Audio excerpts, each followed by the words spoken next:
Marco zero, por favor. Não Marco estamos zero, somente gente. gravando, pode começar, que agora Ótimo. estamos trinks.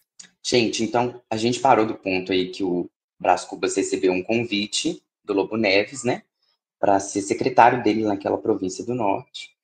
Daí para frente, a gente vai ter o enredo Virgília, Brás Cubas, Lobo Neves, mas a gente vai começar a ter também um certo tempo de tela, para usar a metáfora, para o Quincas Borba. A gente vai ter um certo conflito aí com o Cotrim, que é o cunhado do Brás Cubas, né, casado com a Sabina. E o capítulo 81 já começa com essa reconciliação, né? O Brás Cubas vai reatar aí com o Cotrim, com a Sabina. Tem que tomar cuidado para não chamar ela de Sabrina, é Sabina, né? E aí vai resolver um problema na vida dele até então. E também me chama a atenção na linguagem que ele usa nesse capítulo para a ideia de uma flor amarela.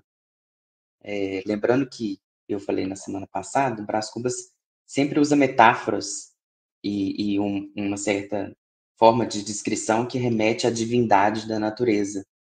E a flor amarela é especificamente a melancolia, né? A hipocondria. Então, o Brás Cubas é descrito como alguém que carrega aí essa flor amarela, mórbida, triste, né? E ele descreve a Sabina como uma pessoa que não tinha herdado isso da família.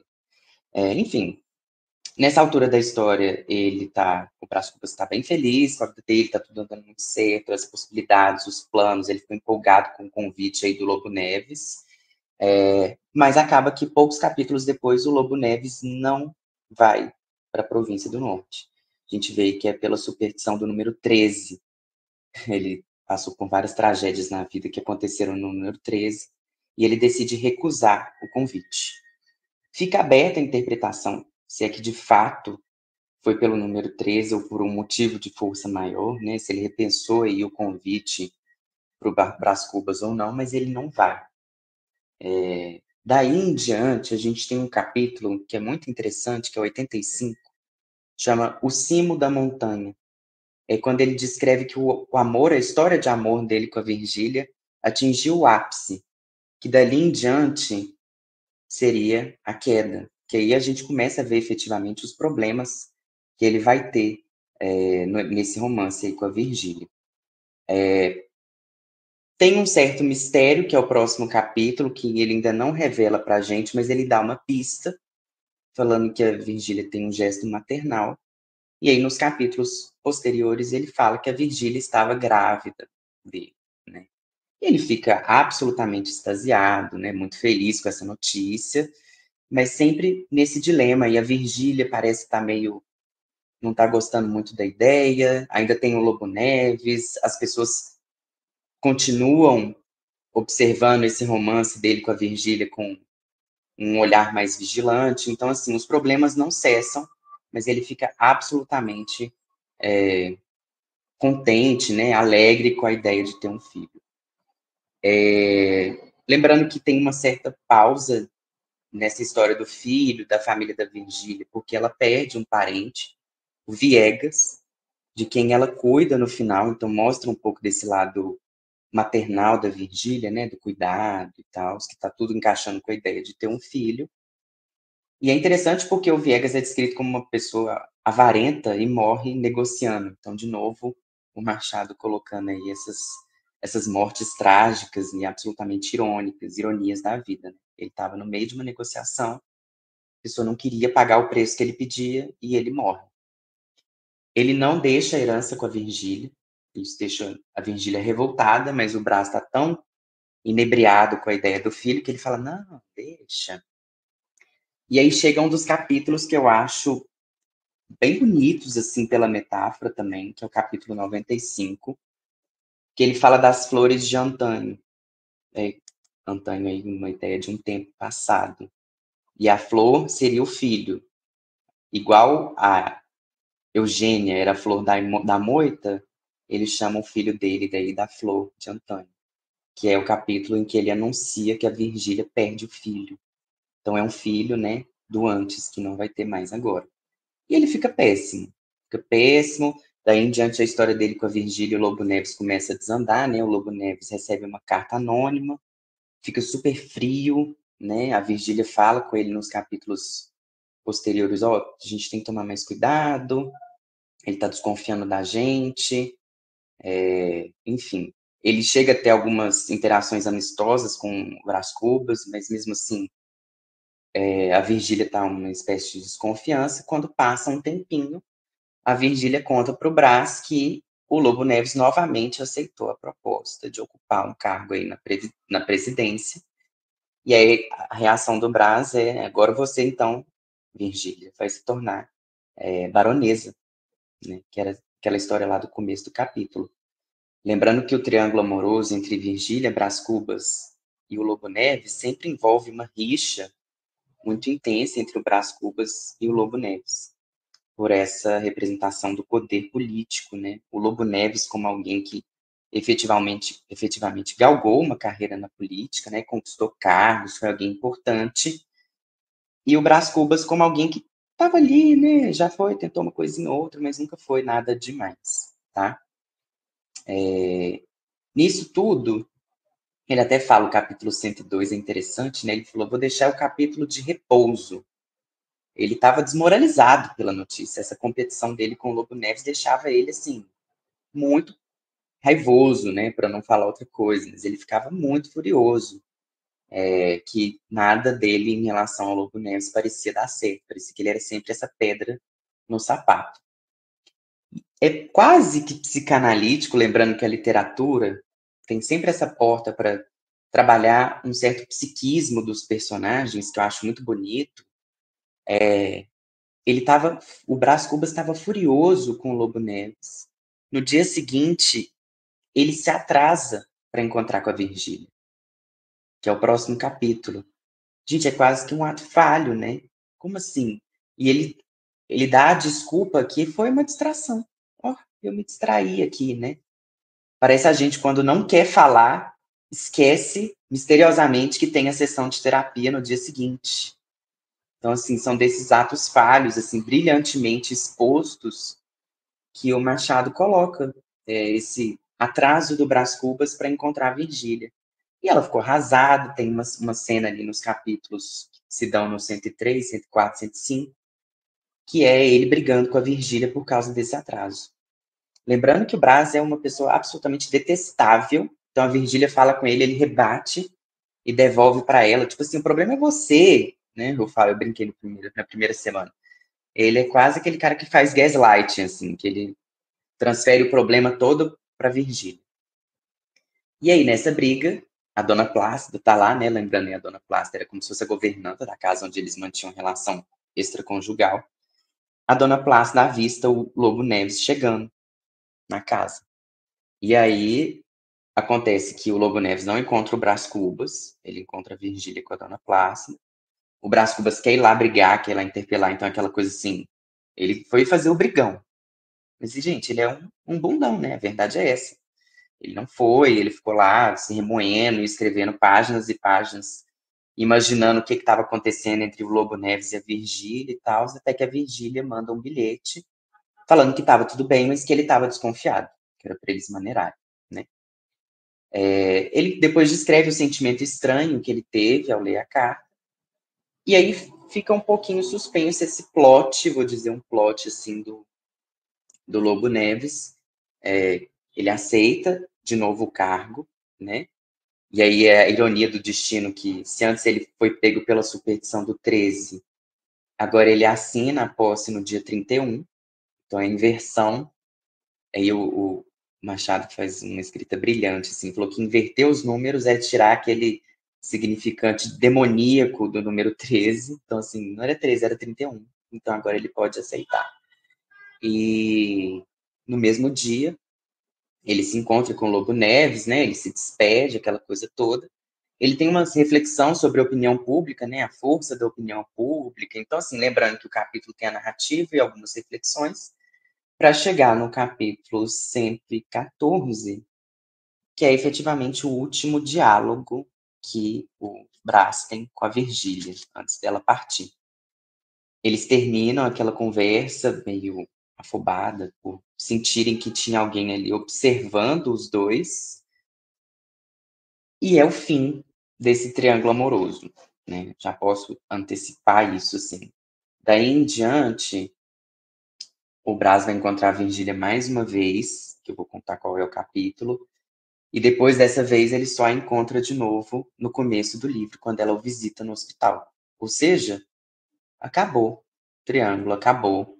História de amor com a Virgília, nessa metade para frente. Então é um capítulo que, para a narrativa, é muito simbólico, esse último diálogo. E o que sucede, para mim, é um dos capítulos mais interessantes, assim, ele me deixou super reflexivo.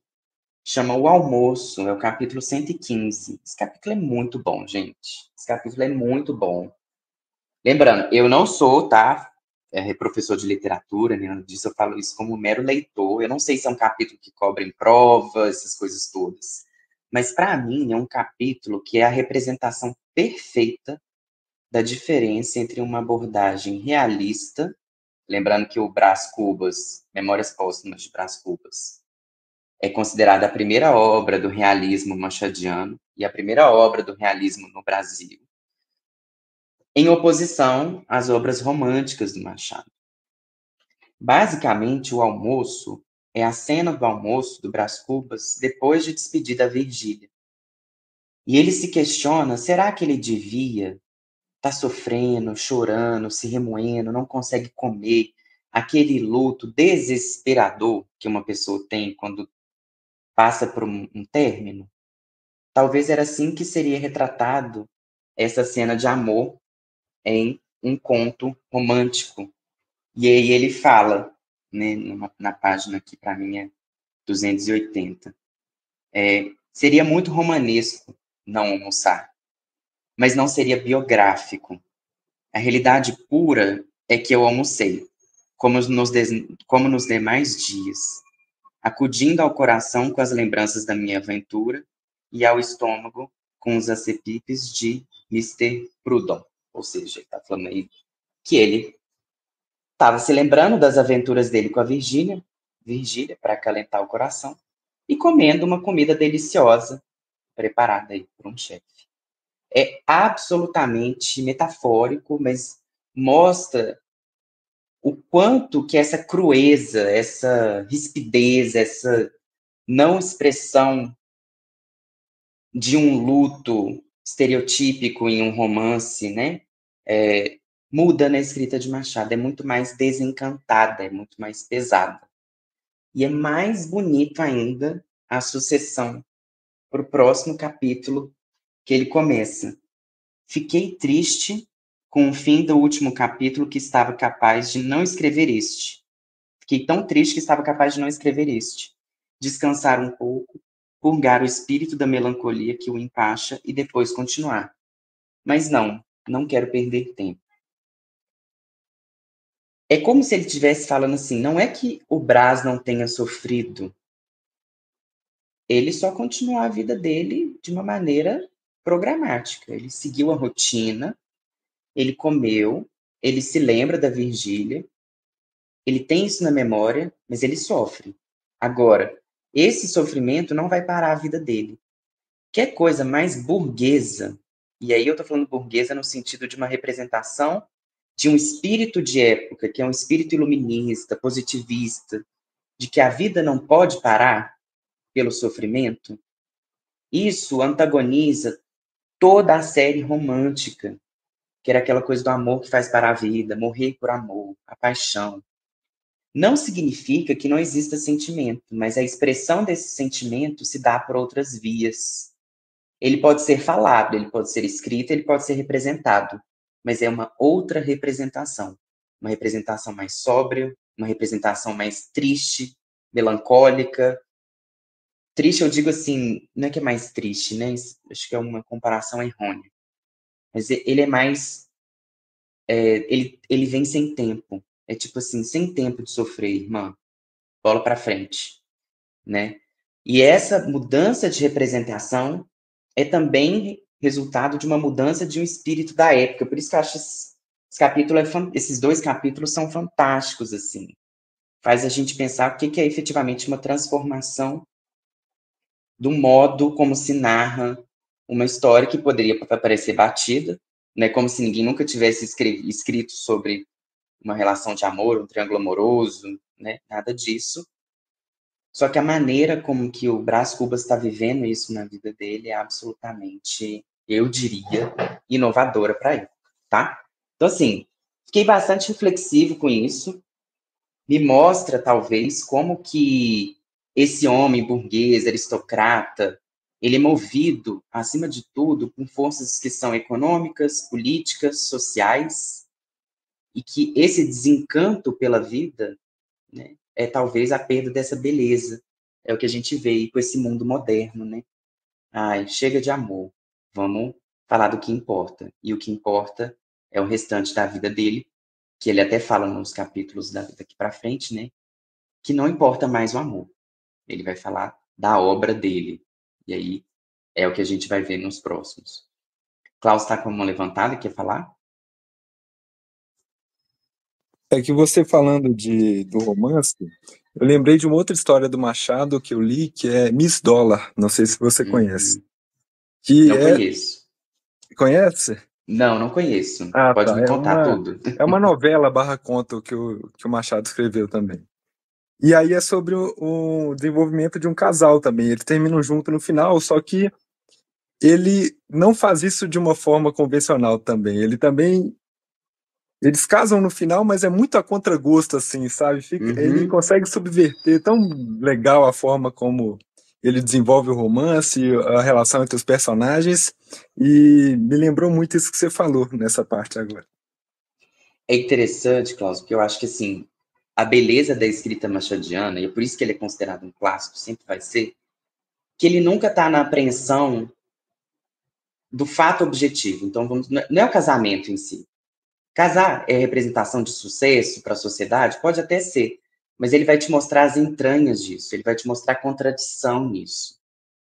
E o que ele está mostrando na história da Virgília com o Brás Cubas são essas contradições do amor, que ele vai continuar mostrando lá para frente, né? Então, assim, a gente vai ver o Lobo Neves vai morrer. E o Brás Cubas vê a Virgília aos prantos no funeral do Lobo Neves. E aí ele escreve um capítulo para falar: ela sofria, mas ela traía. Gente, que coisa mais humana, cotidiana, banal. A pessoa que trai é a pessoa que sofre também. Ela é a pessoa que sofre por amor, assim. Muitas vezes o que a gente chama de traição aí nessa relação conjugal não é porque não ama, né? E aí eu não estou absolutamente passando pano para nada disso, tá, gente? Pelo amor de Deus.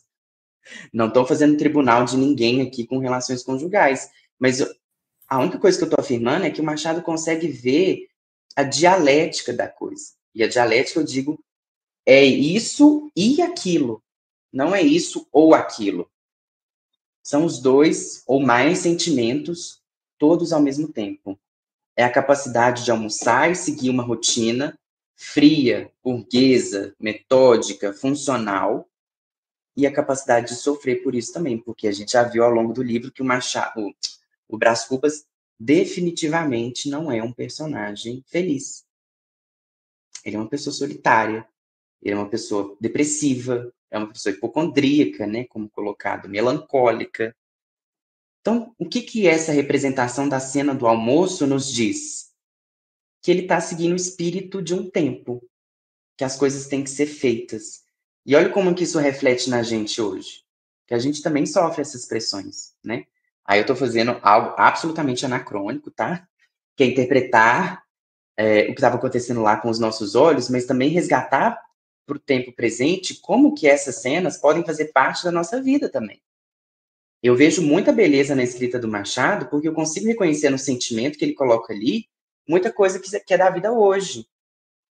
Essas contradições, esses paradoxos, essa dialética que eu estou trazendo aqui, são coisas que a gente vê hoje, né? Enfim, acho que é isso mesmo.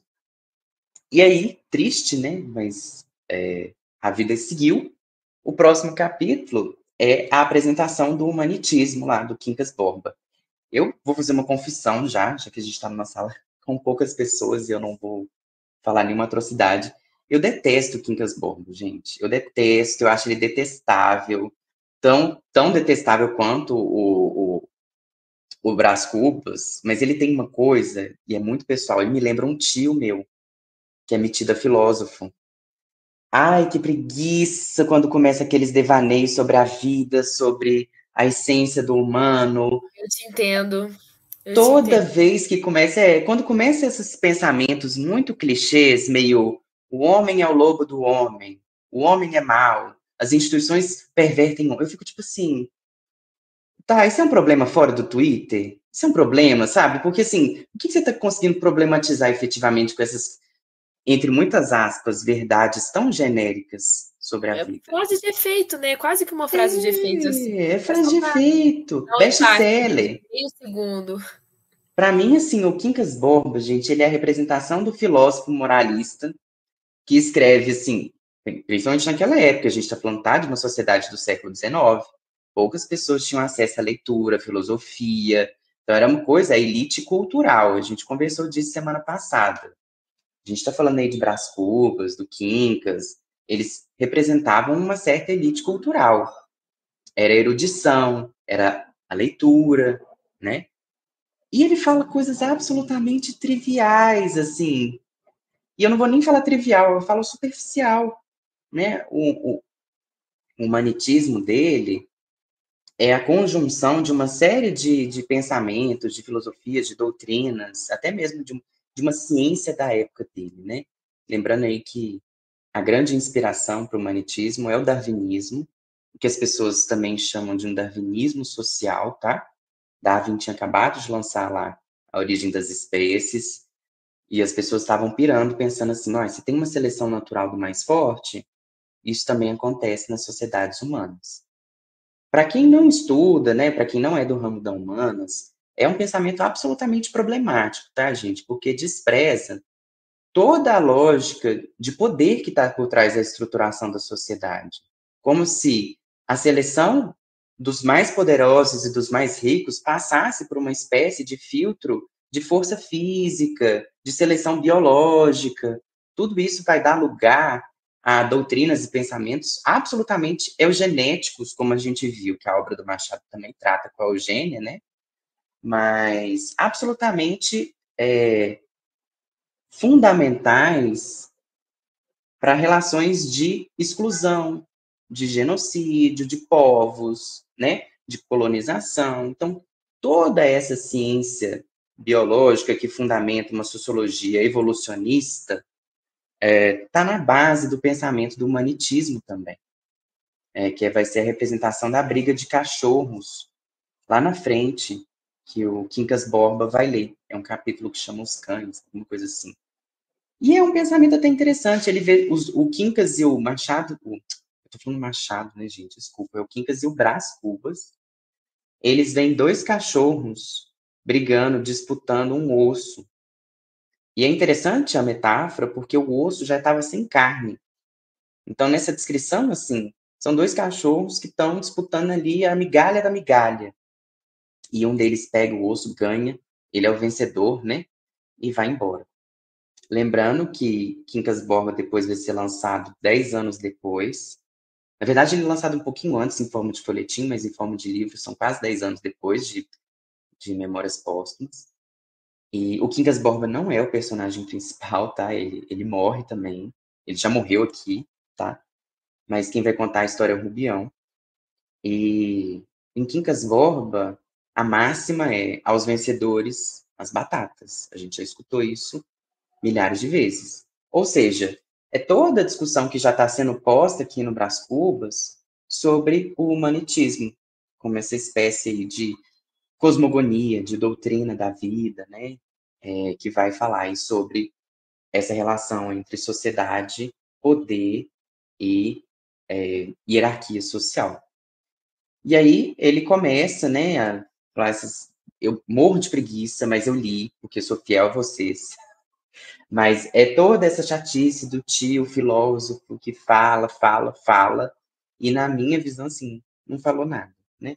Mas é absolutamente brilhante o que o Machado faz com isso, eu acho, e eu tô falando do Machado mesmo, porque é pegar um pensamento de época, a gente sabe que é um pensamento que representa as nossas elites, e ter uma capacidade de destrinchar, de destruir mesmo em formato de crítica. Lembrando que quem lia o Machado na época era a própria elite. Então, o Machado estava debochando das pessoas que liam e admiravam ele, né? Não é pouca coisa, gente. Não é pouca coisa. Porque ele tem um brilhantismo, né, acadêmico, erudito, que fascinava as pessoas pela forma. Mas eu fico me questionando, será que elas entenderam o conteúdo? Eu fico sempre me perguntando isso, assim. Tipo, quando você assiste uma série que critica tudo aquilo que você acredita, você consegue entender que a série está te criticando também? Enfim, fiquei com essas reflexões. E aí ele fala das motivações da vida, ele fala que a terceira grande motivação dele, né, é o poder, é a fama, é o sucesso, a gente já sabe disso, a gente já conhece o Machado, o Brás Cubas como esse personagem mesquinho, pequeno, né, pequeno burguês demais. E aí no capítulo 19, ele faz um parênteses para escrever todas as máximas que ele tem. E eu também acho esse capítulo absolutamente fantástico, porque são coisas como: suporta-te com a paciência a cólica do próximo. Matamos o tempo nos enterra. Gente, fala se isso não é frase de colocar na placa de caminhão. Aquelas frases absolutamente moralistas, absolutamente genéricas, né? Eu fico pensando nisso, assim, é coisa que qualquer coach podia ter falado. A última é isso, assim. Não te irrite se te pagam mal um benefício, antes cair das nuvens que de um terceiro andar. É brilhante o tanto que é patético, não é? Eu acho isso lindo. That's beautiful, assim, o tanto que ele consegue caricatamente representar o Brás Cubas como uma pessoa vazia. Essas eram as grandes máximas da vida dele, assim. A gente está falando de uma pessoa que pensou a vida inteira e chegou nisso, né? Enfim, é super interessante. E aí volta para a história, o que vai ser da vida do Brás Cubas agora. Ele sofre uma pressãozinha ali da Sabina, da irmã e do cunhado, para se casar de novo, e ele é introduzido a Eulália, que é então a quarta mulher da vida dele. A gente teve a Marcela, Eugênia, Virgília e, por último, a Eulália. Eulália, que vinha de uma família simples, né? Uma família humilde, mas que tinha, como o Brás Cubas descreve, esse porte de quem não pertencia àquela classe social que ela estava, né? Então, assim, ele via um certo potencial nela como esposa. E aí ele tenta, né? Ele investe na Eulália, ele estava interessado, até que ele vê o pai da Eulália entrando numa briga de galo um dia e ela fica absolutamente envergonhada com aquilo, para mostrar de novo como que ela não compactua com aqueles valores de classe. Ou seja, ela queria muito, realmente, pertencer à nobreza, a uma elite, se casando ali com o Brás Cubas, e ele vê isso. O problema é que a gente já sabe, né? A Eulália morre poucos capítulos depois, aos 19 anos. O capítulo de morte dela é um epitáfio. Lembrando que o livro tem muita essa relação, né? A morte, o epitáfio, o cemitério. Espera aí, João, rapidinho. Reginaldo, seu microfone está aberto. Só para não atrapalhar a fala do João. Microfonia, né? Obrigada. Senão fica dando vários ecos, assim. Obrigada, viu, Reginaldo? Boa. Obrigado, viu, gente? Lembrando, quem quiser falar, pode levantar a mãozinha, que hoje eu estou olhando só para vocês, eu não fiz apresentação, não fiz nada. Estou pensando aqui só com o livro, nos meus devaneios, né? Tentando entender aí o que existe de mais sublime nessa obra do Machado. E, enfim, Eulália morre, de novo fica aí com esse sentimento que tudo dá errado na vida dele, é muito luto. De novo, o Brás Cubas, depois disso, reencontra o Lobo Neves na Câmara de Deputados. Então, eles vão ser colegas. E o Brás Cubas, na Câmara de Deputados, gente, sendo muito honesto, ele é representado aí pelo Machado como um vagabundo. Ele não trabalha, não faz muita coisa. Tanto que tem um capítulo lá sobre a inutilidade, né? Tanto que ele é um inútil mesmo, para usar a palavra. E o grande projeto dele foi para reduzir a barretina, né? O tamanho lá de um chapéu que eles usavam. Uma coisa absolutamente disfuncional, assim, sem sentido nenhum, sem peso social nenhum, sem contribuição, essa era a palavra, social alguma. E eu diria que talvez ainda fosse mais útil do que vários projetos de lei que a gente vê aprovados aí na nossa Câmara hoje. Mas, enfim. Para não entrar nesse papo, mas lembrando que sempre Machado nos faz pensar na nossa sociedade, ele reencontra Virgília nesse baile, ele faz um parênteses, ele fala, olha, ela envelheceu, mas ela tá linda, tal, sempre muito apaixonado com ela. E ele conta para um oficial da Marinha, que era um amigo das antigas dele, que estava lá no baile, que ele teve com a Virgília e tudo mais, né? Mostrando assim como que é até interessante, é um capítulo que ele fala como que os homens são muito indiscretos e se contam tudo, e que se por algum motivo a sociedade vê as mulheres como indiscretas, a gente devia desfazer esse pensamento, porque elas são o que ele fala um túmulo, elas não contam nada, ela não esboçou uma reação. Enquanto o Brás Cubas ali no primeiro oficial que ele viu, ele já estava contando a história inteira, chorando as pitangas, tudo, né? E aí acontece que ele se vê aos 50 anos, lembrando que o livro passa nesse baile, depois desse baile ele tem uma reflexão sobre a própria idade. Ele falou, putz, eu cheguei aqui aos 50 anos. E desses 50 em diante, a história não é mais uma história de amor. E aí ele fala com o leitor, fala para as leitoras especificamente, tá? Ele se dirige às mulheres, às leitoras. Vocês podem fechar o livro agora, porque agora não tem história de amor. E aí que me atinou para uma reflexão sobre o sublime, é lá no 134. Ele fala, mas enfim, a melhor fase, que agora, né, se devemos falar em uma linguagem usual. Se, porém, empregarmos outra mais sublime, a melhor parte foi o restante da vida. Como eu terei a honra de lhes dizer nas poucas páginas deste livro.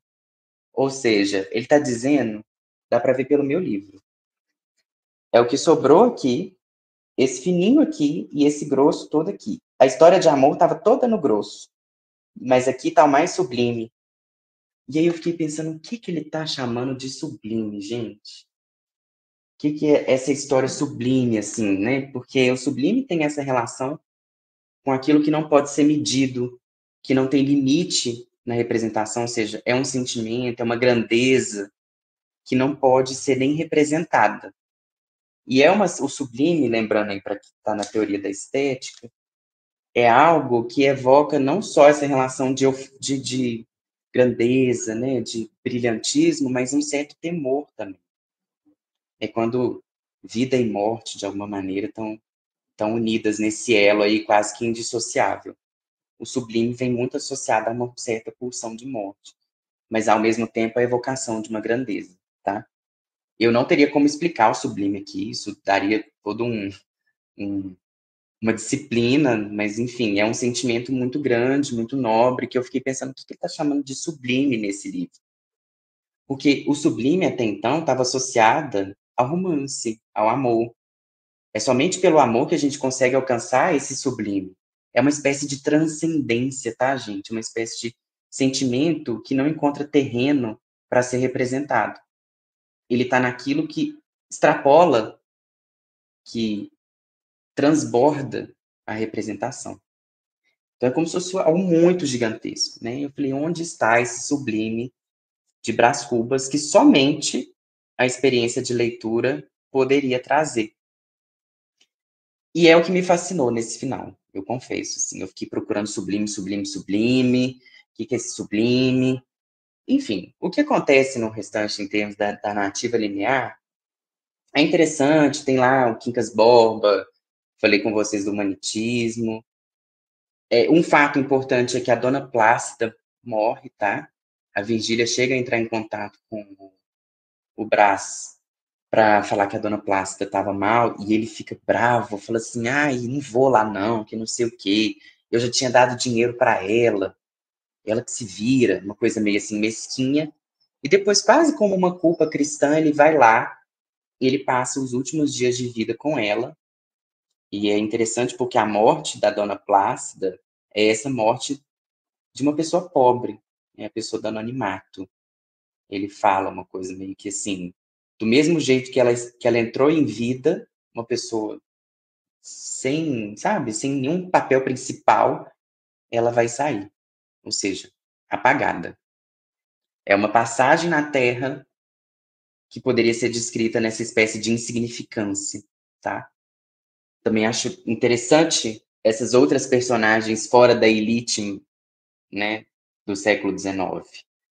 Marcela. Primeiro eu queria ler uns comentários que acumularam no chat, né? Que quando você estava falando de Quincas Borba, o Thales falou, ainda bem que você falou, Quincas Borba é terrível. Se bobear, ele no século XXI faria um podcast. E eu tenho que concordar. Certeza. Que eu acho que ele seria coach. Ele seria um coach, ele seria o Pablo Marçal, assim, daqui Total. dos companheiros, né? Falaria esse tipo de coisa, assim, como se fosse uma grande palestra, né? Mas eu queria pontuar também que eu acho muito interessante, volto até naquele livro, né? Por que ler os clássicos? Porque é uma coisa que representa a atualidade tão bem quanto representava no século XIX, assim, Sim. É maravilhoso e assustador e entristecedor e interessante, instigante ver como é uma coisa que ela só muda de narrativa e de formato, né? Igual você falou, hoje tem inúmeros livros, séries e filmes que falam exatamente sobre, né, um determinado público, principalmente se for elite, e eles não entendem o que está sendo falado. Eles não entendem que o que está sendo criticado são eles, né? E isso é um comportamento que tem se seguido muito, muito. E particularmente eu observo que né, na atualidade, assim, nesse mundo, nessa vida contemporânea, que parece que essa ignorância está cada vez aumentando mais, assim, com os meus colegas, que é o emburrecimento coletivo, assim, né? Gente, vamos ler qualquer coisa, vamos estar fazendo qualquer coisa, porque tá assustador o tanto que as pessoas não estão sabendo interpretar e etc e tal. Mas eu só queria comentar isso mesmo, que eu acho interessante como que uma coisa escrita há mais de um século atrás se pontua tão bem até hoje, de forma tão, assim, certeira, e de uma forma muito universal, né? Que se aplica a diversos contextos, diversas narrativas e diversas situações. Sim, não, perfeito. Eu também tive essa viagem pensando, sabe o quê?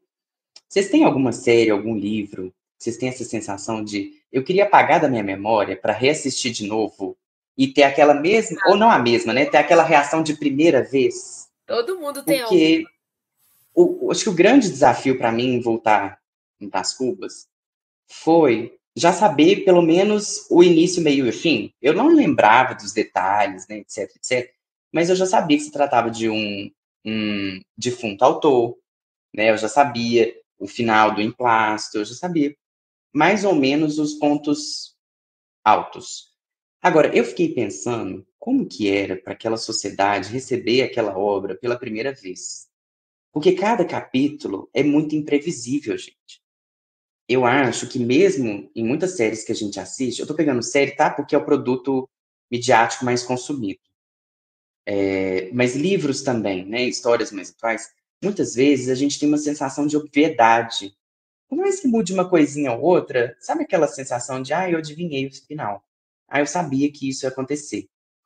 Eu tive um pouco essa sensação assistindo aquela série The Boys e Gen V agora, que tem uma crítica absolutamente atual. Enfim, eu não vou falar da série, tá? Mas, enfim, é absolutamente atual, né? Legal, do jeito que faz, mas eu senti que a extensão da série, aquela coisa de fazer, mais uma temporada, mais um capítulo, tipo, as coisas não têm fim, e nesse não tem um fim, a coisa vai se tornando muito óbvia, vai ficando muito explicativa, palatável, digerível. E não que não tenha que ser, eu não estou falando que a gente tem que escrever no estilo machadiano, de tornar as coisas muito truncadas, rebuscadas, nem nada disso. Mas é abrir mais para isso que eu estou chamando de uma contrariedade, de uma dialética, de uma complexidade que é do pensamento e não necessariamente só da sociedade.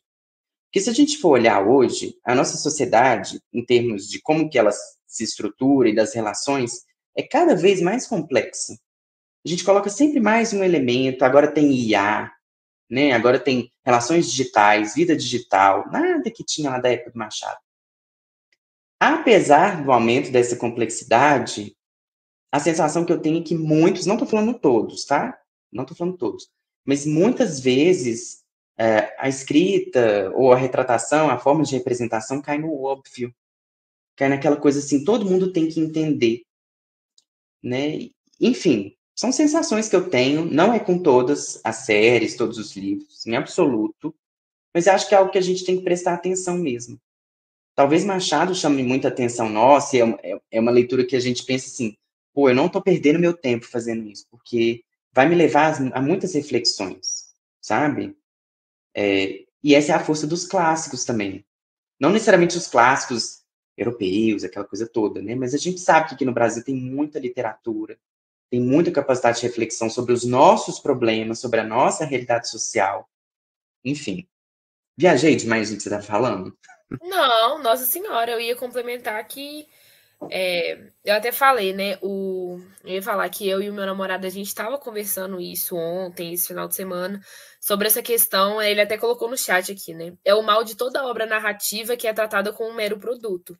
Às vezes ela tem um potencial.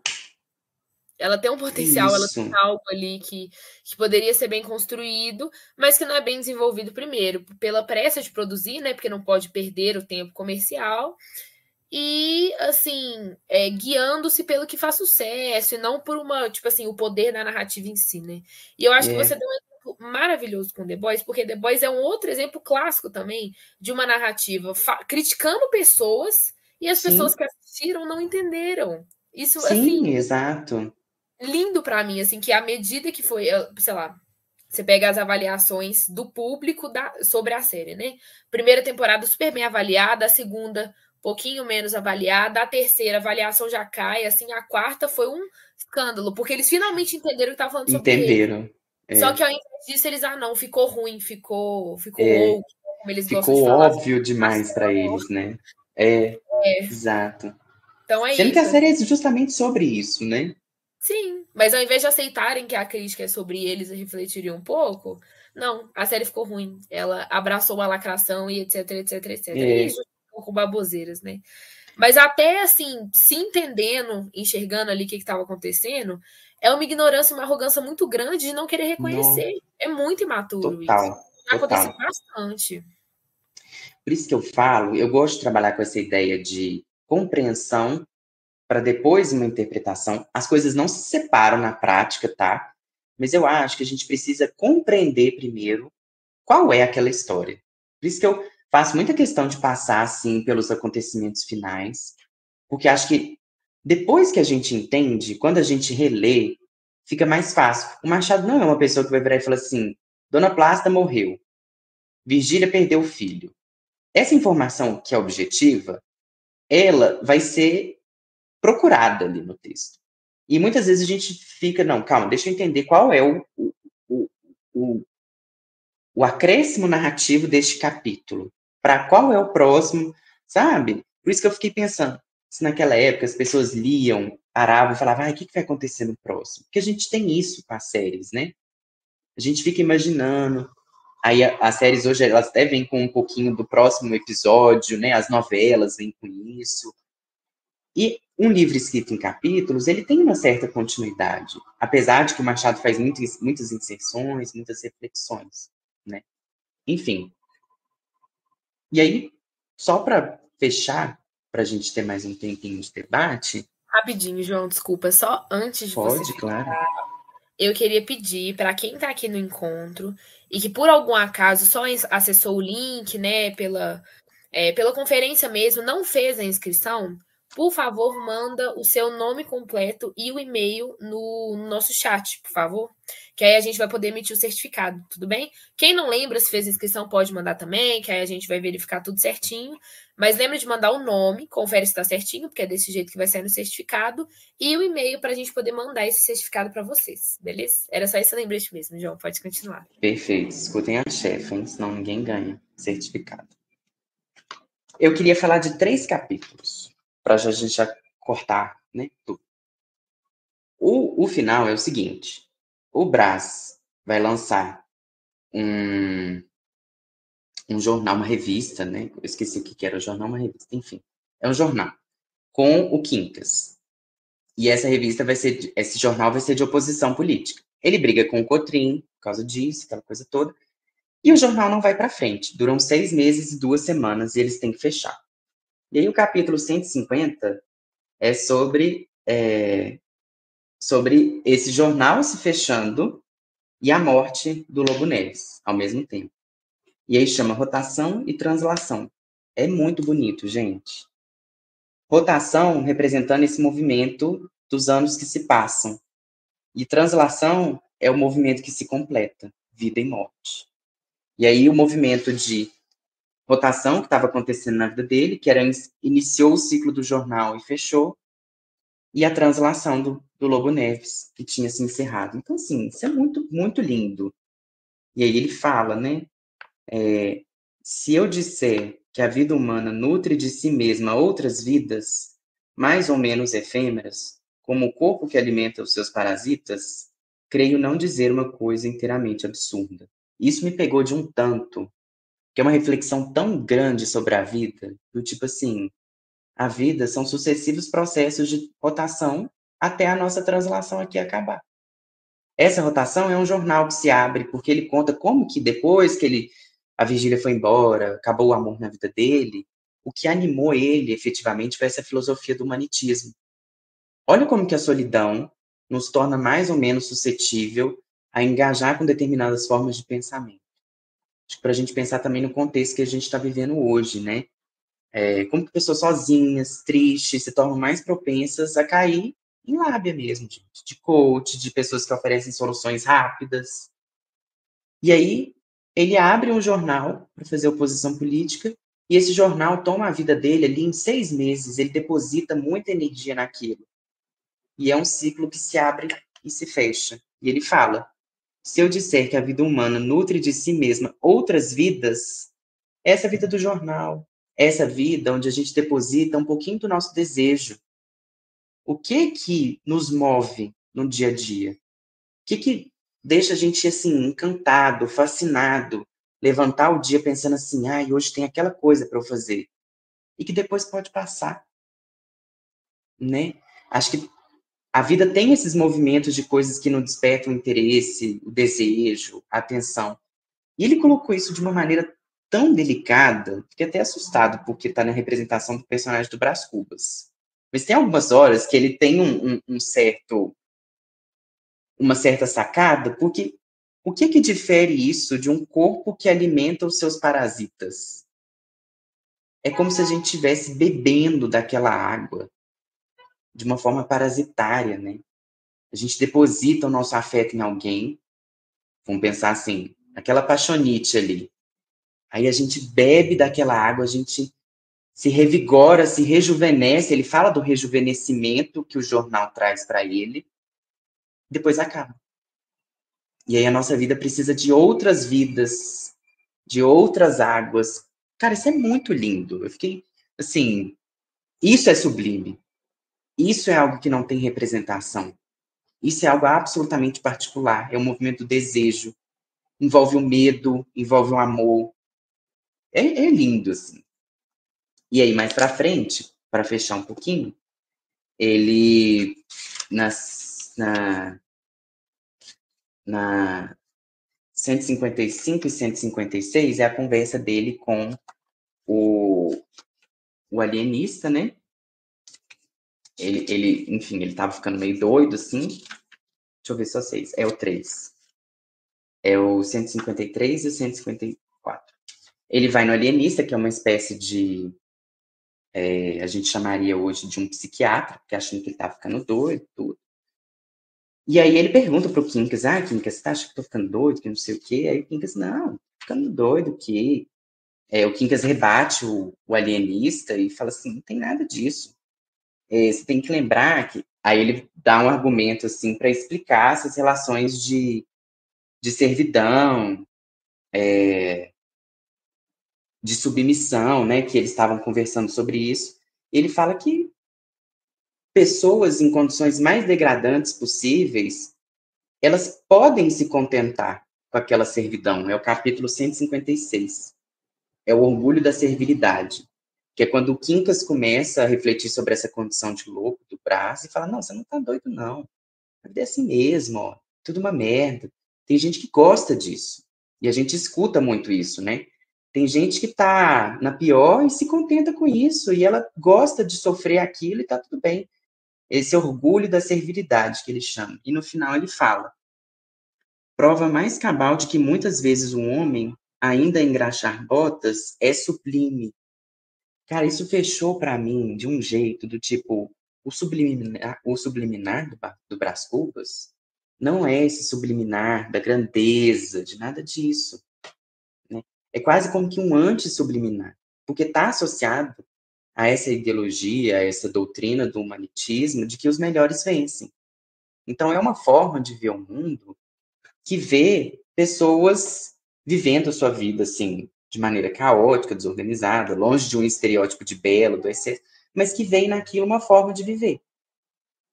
Quando ele chega lá no último capítulo, por isso que eu acho que o último capítulo das negativas é o coroamento desse sublime, porque ele coloca um resumo da vida do Brás Cubas como a negativa de tudo. Pensem a gente, assim, quando a gente for contar a nossa vida, a gente possivelmente vai ressaltar os feitos. Ah, porque eu fiz isso, eu viajei, eu fiz aquilo, não sei o quê. Sempre uma espécie de afirmação. Das negativas, o sublime vem justamente nessa ideia de tudo que ele não fez. Ele não fez o emplaço, ele não foi ministro, ele não foi califa, ele não casou. Não comprou pão com o suor do rosto, ou seja, ele está falando assim, não trabalhei. Está colocando o saldo positivo aí da balança. Não padeci da morte da Dona Plácida, no sentido que ele foi uma pessoa absolutamente anônima. Não faltou nem sobrou. E no final, ele não transmitiu a nenhuma criatura o legado da nossa miséria. Vejam, ele não falou da minha miséria. Ele falou da nossa miséria humana. Então, assim, a maneira como isso está escrito é absolutamente fantástica, né? O sublime está aí, está nessa ideia de que o que transborda nessa vida humana, talvez, né, isso que não tem representação,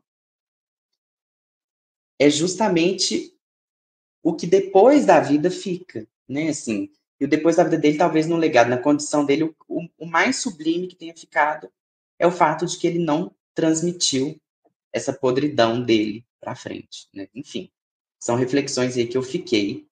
Eu acho um final muito bem feito, muito massa, várias reflexões para a gente ter aí, e eu agradeço, né, pela oportunidade de estar falando um pouquinho.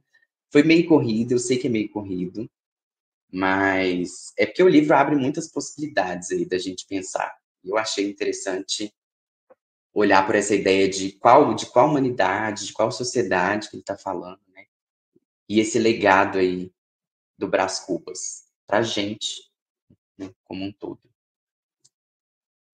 João, muito obrigada, viu? Me veio um espirro. Ora. Só antes de eu fazer uns grandes agradecimentos, pessoal, quem precisar sair pode sair, né? Nós já estamos tranquilos aqui. Vamos só começar uma discussão. Quem quiser comentar, fique à vontade, tá bom? Só não esqueçam de mandar as informações no chat, quem ainda não mandou. Mas você falou dessa frase que ele não deu continuidade ao nosso legado, a nossa miséria, né? Enfim. Isso me lembrou um vídeo mesmo nas redes sociais, assim, que eu vi de crentes debatendo do porquê não ler Machado de Assis. E aí usaram essa frase de exemplo. Achei, assim... Olha, interessantíssimo. Algo muito interessante. E aí falando que ele incentiva a cometer o pecado de não procriar, de acabar com a humanidade. E fizeram um grande drama e tudo. Eu falei assim, gente, é incrível como realmente pode ter qualquer tipo de interpretação e análise hoje em dia. Assim, você pegar esse livro e falar isso dele é uma coisa, assim, inesperada. Muito longe, né? Exatamente. Muito. Lembrando, gente, que ele estava vivendo uma época que se discutia muito a escassez de comida para a população, tá? Aquela teoria malthusiana. Será que nós vamos conseguir alimentar toda a nossa população? Então, olha como que é paradoxal. Naquela época, as pessoas já pensavam, será que a gente tem como nutrir todo mundo com o que a gente tem? E aí aparece a evolução técnico-científica, a gente mostra que tem como. Só que hoje a gente volta a discutir de novo. Será que a gente não está destruindo o planeta a um ponto que a vida humana se torna insustentável? Talvez naquela época eles tivessem uma consciência ainda maior do que a gente tem hoje, porque agora a gente acredita que a tecnologia pode resolver todos os problemas. A gente está numa posição de muito conforto, assim. E assim, numa posição de muito conforto, igual, por exemplo, com a tecnologia muito acessível, a gente podendo pesquisar qualquer assunto, podendo aprender sobre qualquer coisa, já que, né, igual, sei lá, você vai perguntar para uma pessoa mais velha, eu tinha que ir na biblioteca, pegar tal livro, nananã, hoje você só pesquisa no celular, você não tem nem que sair de casa. De fato, isso é real, mas que justamente por isso as pessoas estão buscando saber menos, porque tá ali na palma da mão, então elas não precisam saber, elas precisam apenas consultar. E nisso, dessa consciência da gente não aprendendo a nossa história, não ir, né, assim, sabendo por tempos que nós já passamos, que se vem esses questionamentos, assim, que não vão levar a lugar nenhum, não estão fazendo uma grande reflexão e não estão resolvendo também nenhum problema, não estão levantando algo de fato alarmante, assim, para nós como uma sociedade, como um mundo todo, né? Mas que por isso eu acho muito interessante a gente sempre trazer esses livros de volta, mais uma vez pontuando a importância, né, do porquê ler os clássicos, e saber, tipo assim, relembrar tudo que a gente já passou, como que foi contextualizado, como se mantém de uma forma universal o assunto até hoje, e assim, relembrar essas histórias são muito importantes porque elas continuam sendo muito pertinentes no nosso presente. Por isso que é importante a gente falar da obra, mas também não ficar só na obra, né? Sim, trazer para hoje, né? Obviamente, respeitando os contextos históricos, né? Essa coisa do anacronismo, mas a obra precisa te fazer pensar, né? Para além da obra. E eu acho que Machado, com toda certeza, te caminha isso para todas as direções, né? Como você está falando. Olha como que nesse detalhe não faz a gente pensar na maneira como a gente se relaciona hoje, com o conhecimento, né? A maneira como a gente idealiza as coisas. Acho que é isso. Então, assim, fico muito feliz da gente poder ter falado desse livro. Fico triste que a minha professora não pôde vir, ela estava muito animada, mas aproveitou o feriado para viajar, enfim. Só antes de eu encerrar, o Klaus mandou aqui no chat, vou ler a mensagem dele. Todos esses aspectos que você falou me fizeram pensar que o sublime está justamente no que é natural. O curso da vida, a morte, o envelhecimento. Nesse sentido, me lembrei do capítulo que ele vê a Marcela antes de morrer, em um hospital, se não me engano. Perfeito, perfeito. Klaus, você me fez lembrar de uma coisa, inclusive, na teoria da estética, as pessoas associam muito o sublime à natureza. E dá para ver como que o Machado tem uma inspiração da teoria da arte, que olha a maneira de olhar para a natureza, as metáforas. Eu acho que é definitivamente uma forma de encarar essa naturalidade da vida, mas sem desnaturalizar, não, mas sem naturalizar as relações sociais, as relações humanas, né? No fundo, o que ele está fazendo uma crítica é que não existe essa natureza humana. Que a natureza humana do livro do Machado é a maneira como ele coloca os personagens. Ele entra na cabeça, no psiquismo, ele mostra as contradições, ele vai a fundo, né, nessa dialética que eu falei, né, de cada um deles. No final, não dá para você resumir os personagens de Machado como todo mundo bom, todo mundo mal. Justamente isso. Mas tem sempre um fundamento de uma natureza que vai te mostrar algo maior. Essa natureza divindade, né? Isso é muito sublime. É fenomenal, assim.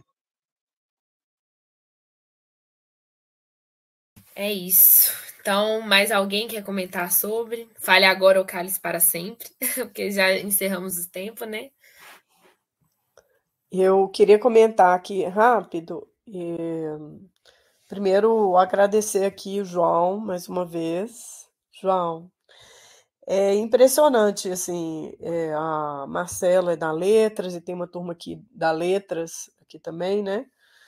Eu acho que a maravilha da gente poder trazer literatura, mesmo não sendo da área, esse leque de interpretações e de possibilidades a partir de outras lentes, né, das nossas lentes, né, assim, eu estou falando nossas também como uma pessoa que tem toda uma trajetória na área da administração, e que o Clube do Livro, ele atravessa as barreiras, né, assim, vamos dizer, das áreas. Na verdade, atravessar e poder dizer que a gente também é possível da gente trabalhar com literatura, e que a literatura, apesar da gente ter a especificidade, principalmente no Cefet, dessa construção, né, de um lugar da leitura, né, das competências, mas que as lentes são inúmeras. Né? As lentes para se ler a literatura, elas são inúmeras e elas vão variando de acordo com o leitor, e está tudo bem. Né?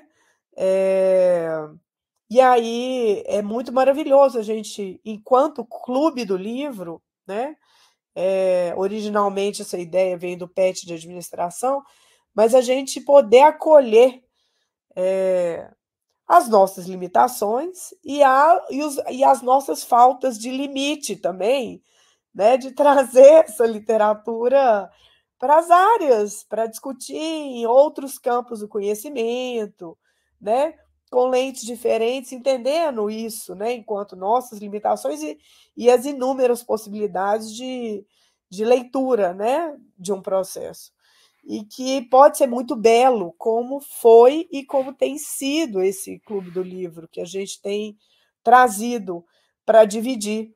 E a ideia, quando a gente traz o João ou qualquer outra pessoa para fazer essa condução, e conta com pessoas, né, que tem toda a formação da letras e tal aqui, é de uma complementariedade do debate.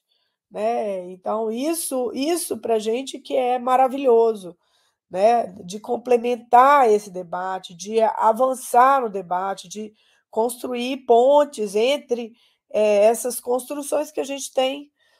Então, João, foi maravilhoso aí, muito obrigada. A gente sabe da sua sensibilidade de leitura, não é uma coincidência você estar aqui, né? Assim, não só a sensibilidade da leitura, mas de comentários desse carisma, né, gente? Vamos dizer aqui, né? Todo mundo, para todo mundo aqui, da maravilha que é Eu ter o invento João moda. aqui. Não, é maravilhoso, assim, ter você aqui e sei o tanto que foi acertado ter a possibilidade de você estar aqui comentando Brás Cubas, assim, com a gente, dessa maneira tão gentil e tão profunda, né? Eu queria só agradecer você, Eu que fazer as vezes do agradeço, André Lud. aqui e agradecer também ele, que tem conduzido aí por trás, e as meninas, Marcela, né? As chefas. As chefas, que mandam em tudo, Júlia, que mandam em tudo aqui, né?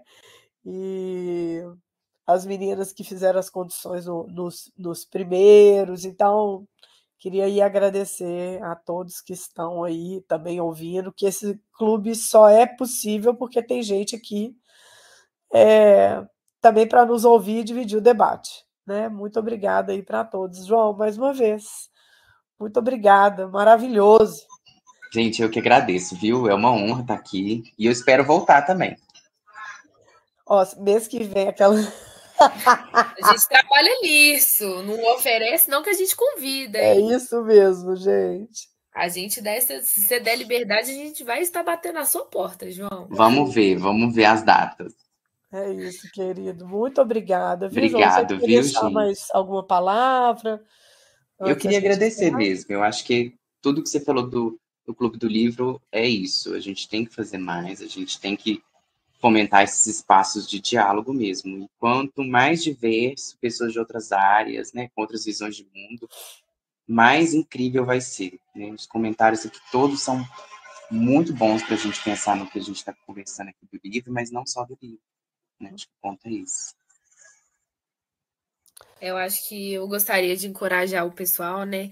Não existe fala burra, pensamento burro, assim, qualquer coisa é bem-vinda, porque a gente está aqui para debater mesmo, gente. Então, até, por exemplo, o João, ele introduziu falando que a fala dele foi muito densa sobre o livro, sobre o, né, o primeiro encontro, mas, na verdade, o livro, que é muito denso, assim, de certa forma, e você ajudou muito, você trouxe outras visões, então isso é muito bacana, João. E cada pessoa que complementa com um pouquinho, assim, melhora demais o encontro, né, o debate, as visões, né, as perspectivas, as coisas que a gente não pensaria. Então, assim, sempre eu vou motivar vocês dos encontros a falarem, sempre sintam-se à vontade para mandar no chat, quem às vezes não pode falar no microfone, eu posso ler a resposta de vocês sempre, para a gente complementar aqui a nossa conversa, e é sempre muito enriquecedor. Igual eu falo, eu como aluna, às vezes eu fico com medo de falar besteira, mas não existe fala burra, a gente está sempre conversando sobre alguma ideia mesmo, beleza? E mais uma vez agradecer todo mundo, foi muito bacana. Eu acho que eu já vou até encerrar a gravação aqui, que ela já está com mais de 1 hora. Então, agradecer vocês, obrigada por participarem. Quem precisar sair mais uma vez, podem sair, eu já vou encerrar a sala de qualquer forma. E é isso. Temos spoiler do próximo livro, Lud? Datas ou ainda estamos no Descubra? A gente ainda está no processo do Descubra, mas até o final da semana a gente decide. Isso. Então, quem não tá no grupo de WhatsApp ainda, vocês colocaram o número de vocês lá, a gente vai mandar um alô, quem quiser entrar, a gente vai anunciar por lá também, e eventualmente também mandarem no grupo, né, os grupos de WhatsApp, os temas, passarem em salas divulgando, e vocês já vão estar cientes das próximas datas e do próximo livro, beleza? Beleza. Obrigada, Marilita, por estar aí com a gente. Marília, obrigada, amores. orientada de mestrado. Eu não tenho coragem de falar nada hoje, não, que João e Marcela já deram um show aqui. É isso. Né? Mas muito bom ouvi-los e os comentários também, né, da turma que está no chat. Obrigada, foi excelente. Obrigada, queridos. Então, eu acho que a gente beijo, pode gente. finalizar. Obrigada, João. Beijo. Tchau. Marcelinha, você pode ficar? Vamos pausar.